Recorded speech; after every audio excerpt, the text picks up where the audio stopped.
Hi, welcome to Culture Shot. So I want to talk about another one of those burning issues this week, one that comes up a lot, which is hiring for culture. How do we hire for culture? We hear all the time that we want to hire people who are culture fits. And I'm a big proponent of this, of course. I believe that culture is an incredibly important thing. And in fact, what we're realizing, I think, increasingly is that there's a lot more to be said for hiring people who fit our culture than we'd previously realized. A lot of pain to be avoided and a lot of benefits to be gained. But it doesn't solve the problem of how we do that, which remains one of those vexing issues. And I've got a take on it, which I want to share with you. So in the first place, I think the first thing to work out is what it is we're actually looking for with people. We say we want people who share our values. Well, what does that actually mean? And I think perhaps one of the things we're missing, one of the easy ways to sort of get around this and take some of the pain off ourselves of trying to be sort of expert psychologists, perhaps without the training, is simply to think about what it is that we want on a day-to-day basis. You know, when you think about the kinds of behaviors that your people exhibit when they're really gelling, when they're getting along great, the kinds of behaviors that you get out of people when the organization's happiest, when people feel most productive, when they're getting along, when there's less fighting. What are those sorts of behaviors? What are those things? When you think about those, then you're getting closest to what it is what you want out of people. You're starting to understand what that is.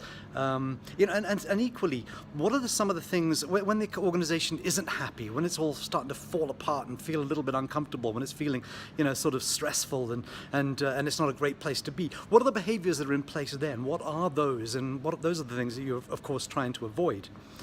So with that, you've got a sense of what it is that you're looking for, and then the challenge thereafter is to find out whether candidates for employment or perhaps for promotion actually have those behaviors, and that then becomes the sort of the second vexing issue. But to me, again, I'm always looking for simple ways around this. Maybe it's inherent laziness or something, I don't know. But to me, it's about trying to understand these things in their most basic sense.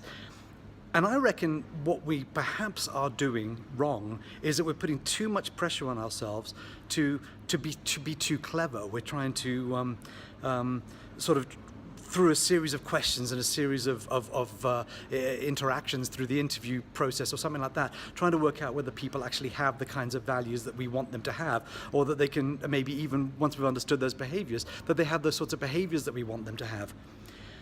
And I think there's too much interpretation, there's too much pressure on us to try and interpret these things too cleverly. I think what we need to do simply is invert it.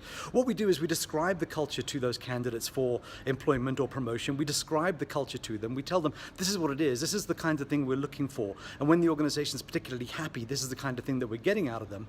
And then we ask them to tell us how they'll bring those. How will they actually deliver on those sorts of behaviors?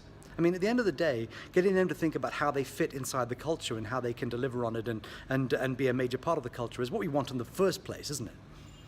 Turn it on its head, invert it, see what they come up with. I think you'll find you'll have a much more valuable conversation, a much more helpful conversation, and maybe we can actually just finally unravel this mystery of culture fit.